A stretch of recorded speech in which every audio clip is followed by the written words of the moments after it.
कहानी शुरू होती है 2003 में हार्वर्ड यूनिवर्सिटी से।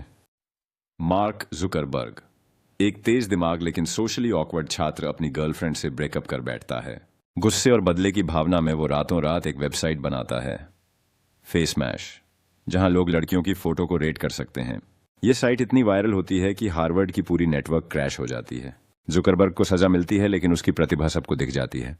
तभी हार्वर्ड के दो अमीर भाई एन कैमरून और टाइलर विंकलेवॉस और उनका साथी दिव्या नरेंद्रन मार्क से मिलते हैं।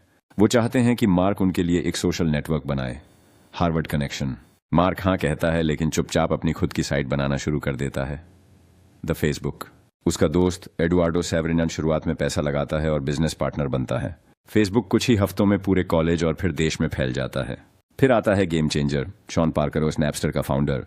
वो मार्क को सिलिकॉन वैली की चमक दमक दिखाता है और कहता है, drop the the, just Facebook, it's cleaner. Sean का प्रभाव इतना ज्यादा होता है कि एडुआर्डो को साइडलाइन कर दिया जाता है।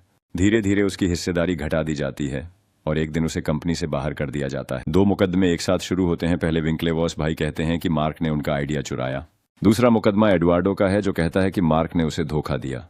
कहानी वर्तमान और अतीत के बीच चलती है जहां मार्क को हर तरफ से घेरा जा रहा है लेकिन वो अपने काम में डूबा हुआ है। आखिरी सीन में जब सब कुछ मिल गया, नाम पैसा शक्ति, मार्क अकेला बैठा होता है। अपने लैपटॉप पर अपनी एक्स गर्लफ्रेंड की फेसबुक प्रोफाइल को रिफ्रेश करता रहता है। यही है सफलता की कीमत, एक गहरी तन्हाई। मार्क की सफलता ने उसे दुनिया के शीर्ष पर पहुंचा दिया लेकिन उसके भीतर एक खोखलापन रह गया। दोस्ती और रिश्तों की कीमत पर मिली यह सफलता उसे हर पल याद दिलाती है कि क्या उसने सही चुनाव किया।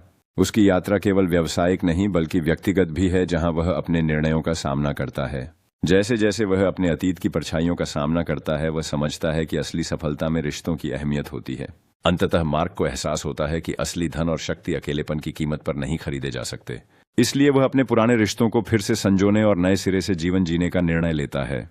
मार्क की यह नई यात्रा न केवल उसकी सफलता को परिभाषित करती है बल्कि उसके मानवता के प्रति दृष्टिकोण को भी बदल देती है।